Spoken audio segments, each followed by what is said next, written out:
eu passo por alguns pintores, como tem na Feira Hippie de Ipanema, que já não é mais hippie, uma coisa, há 50 anos atrás eram hippies, agora é bem comercial, né? Eu encontro uma pessoa pintando retratos, mas com uma precisão de traçado, eu fiquei encantado pelas pinturas. Pessoas idosas, com as rugas, os fios do bigode. Eu fiquei apaixonado pela pintura. Olha que é a qualidade disso, da barba de Michał Suja. O brilho das lentes, dos olhos, o brilho dos olhos dele. E aí eu pedi a ele se ele poderia pintar um quadro para mim de um japonês. Eu não falei que era o Imperador Meiji. E eu tinha uma fotografia do Imperador Meiji, preto e branco, ele morreu em 1912, já existia a fotografia, não existia foto colorida, mas existia foto preto e branco. Não existia foto digital, mas tinha foto convencional preto e branco. O hobby de Dom Pedro II era fotografar. As primeiras, lamentavelmente, se queimaram no museu, um incêndio que aconteceu uns anos atrás em Petrópolis. Mas as primeiras fotografias foram de Dom Pedro II. Ele trouxe fotografias de Paris, da Torre Eiffel. E temos fotografias de Michał Suja, temos fotografias do Imperador Meiji. E existe uma fotografia dele, com as medalhas militares, e eu imprimi, fizemos uma correção e levei para ele. Eu combinei com ele, né?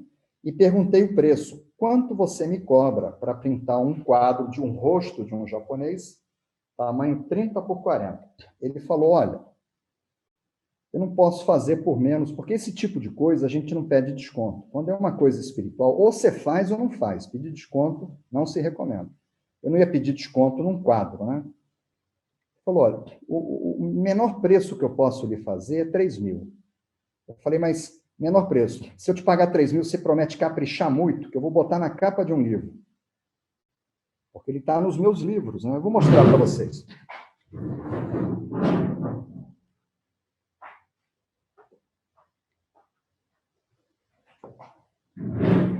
É essa pintura aqui, ó. Ele pintou para mim. Cobrou 3 mil reais. A precisão. Está no livrinho dos poemas. Está em vários livros. Aí eu fechei com ele, e ele pediu um sinal, aí eu dei R$1.500 para ele, para que ele começasse a pintar, e na entrega eu pagaria mais R$1.500. E eu viajei para o exterior, não sei se foi para Portugal, para Espanha, que foi um mês fora, né? Falei, olha, não tem pressa, porque eu vou viajar, eu só volto daqui a um mês, então você tem um mês para fazer esse quadro. Um mês depois eu volto para São Paulo, telefono para ele, falei, olha, voltei. Ele falou, o quadro já está pronto faz tempo, já está, a tinta já está até seca. O quadro ficou bonito, realmente ficou muito bonito. E aí, a hora que você quiser, eu levo na sua casa e você me paga. Aí sacamos em dinheiro, né? O pessoal não está muito de aceitar cheque, né? E aí eu fiquei esperando o pintor, aqui onde eu estou aqui agora, só aqui na frente, uma área onde estão os sofás. Aí chega o pintor com 2 pacotes enrolados, 2 volumes, abre o quadro do Imperador, eu fiquei encantado com a beleza do quadro. Aí eu peguei o dinheiro, conferi, ele falou assim para mim, só que ele não sabia o meu nome completo, ele não sabia que era o Imperador Meiji. Ele não sabia que eu trabalhava com reiki, ele não sabia o que era reiki. Ele era um pintor, eu não me identifiquei, eu dei a foto, dei R$1.500 para ele pintar. Aí ele falou assim, olha, seu Johnny, é o seguinte, depois que eu terminei de pintar o seu quadro, eu não acredito em fantasma, não. Mas o meu quarto ficou assombrado. Eu falei, como ficou assombrado? Eu acordava e eu tinha um cartão assim, Johnny De Carli, escritor, que eu dei para ele. Eu não falo de reiki, onde está o meu endereço de São Lourenço. Eu entrego para pessoas mais próximas, que é o endereço da minha casa.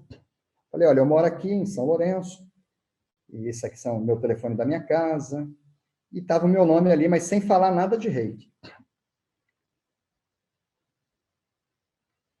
Aí ele falou que, depois que ele terminou, que o quarto dele ficou assombrado, que todo dia de noite aparecia um fantasma, e era um japonês que ele não conhecia, sorrindo para ele.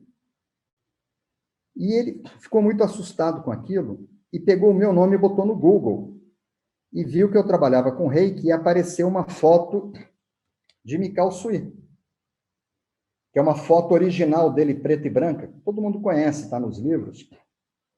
Tá? Uma foto. Isso aqui veio de uma foto original.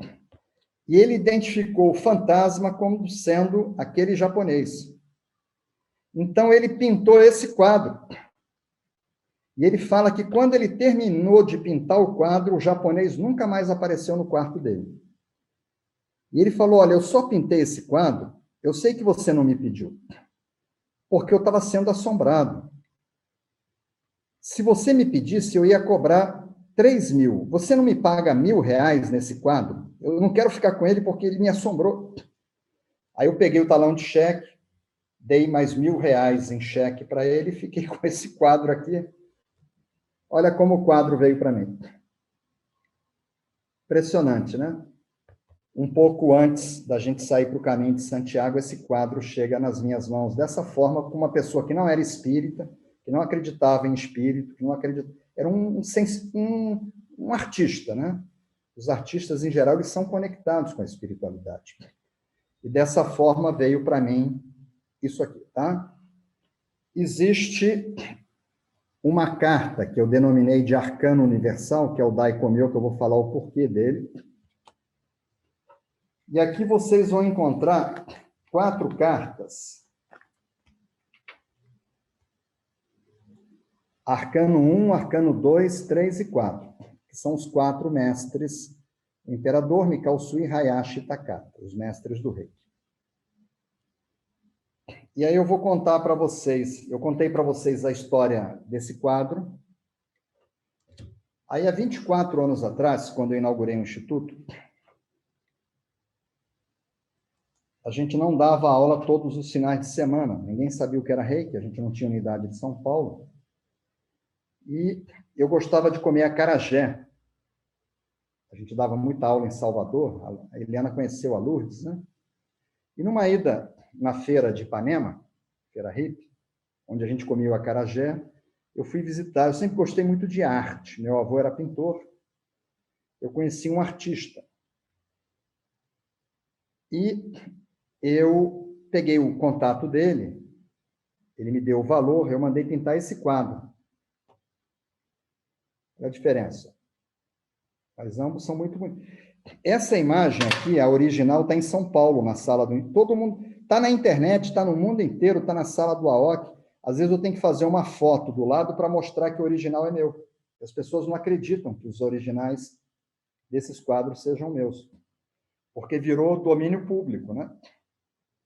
Aí acertei o preço, era muito caro, mas aí eu me organizei e fui na casa dele, em Vila Isabel, ou Tijuca, acho, Vila Isabel, e ele me recebeu, disse que estava com câncer muito agressivo, que não poderia fazer o quadro.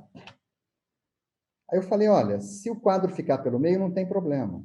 Aí dei um sinal para ele, vai pintando devagar, se terminar, terminou, se não terminar, não tem problema.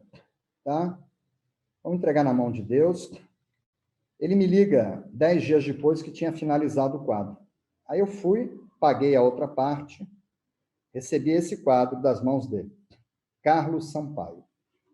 E eu levei uma foto do Dr. Hayashi, quando ele foi visitar o Havaí, ele estava com os colares havaianos de flores, e eu entreguei essa foto para ele em preto e branco, ela existe, só não, ele não está de terno. Eu falei, isso aqui é outro mestre, eu queria que você pintasse, mas tirasse os colares. Bota um terno velhinho, de 70 anos atrás, aqueles ternos que não tem linhas modernas.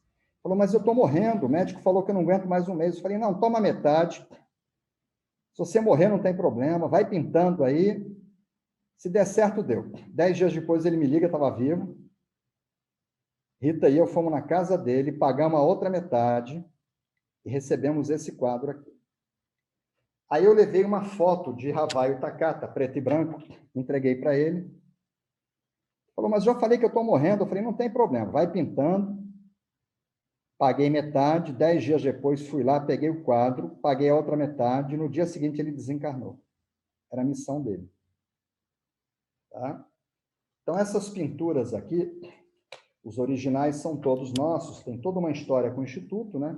Essa aqui foi antes do caminho, e essa aqui foi na inauguração do Instituto, lá em Copacabana.